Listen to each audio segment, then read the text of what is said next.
साल 2026 में कई बड़े बदलाव होने वाले हैं। इन बदलावों में सरकारी कर्मचारियों की सैलरी, पेंशन के साथ साथ सीएनजी और घरेलू पीएनजी के दाम में उतार चढ़ाव शामिल है।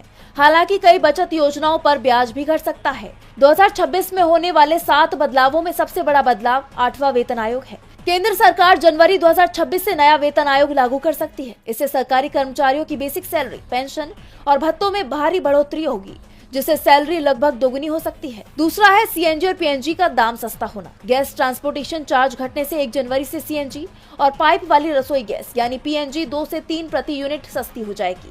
इससे आम जनता के फ्यूल और किचन के बजट में राहत मिलेगी। तीसरा नंबर है टैक्स में बड़ी बचत। न्यू टैक्स रिजीम के तहत अब 12 लाख तक की सालाना कमाई पर कोई टैक्स नहीं लगेगा। 75,000 का स्टैंडर्ड डिडक्शन मिलाकर नौकरी पेशा लोग 12.75 लाख तक की आय पर टैक्स बचा सकेंगे। और चौथा नंबर है बचत योजनाओं पर कम ब्याज। आरबीआई के रेपो रेट घटाने के बाद सुकन्या समृद्धि और पीपीएफ जैसी स्मॉल सेविंग स्कीम्स की ब्याज दरों में कटौती हो सकती है। यानी अब आपको अपनी बचत पर पहले के मुकाबले थोड़ा कम मुनाफा मिलेगा। 5वां नंबर है महंगी होंगी गाड़ियां। अगर आप नई कार खरीदने की सोच रहे हैं तो 1 जनवरी से मारुति और टाटा जैसी कंपनियों की गाड़ियां 2 से 3% तक महंगी हो जाएंगी। वहीं छठा नंबर है रेलवे के टिकट के लिए आधार जरूरी होगा। 12 जनवरी से आईआरसीटीसी पर टिकट बुकिंग के लिए आधार लिंक करना अनिवार्य होगा।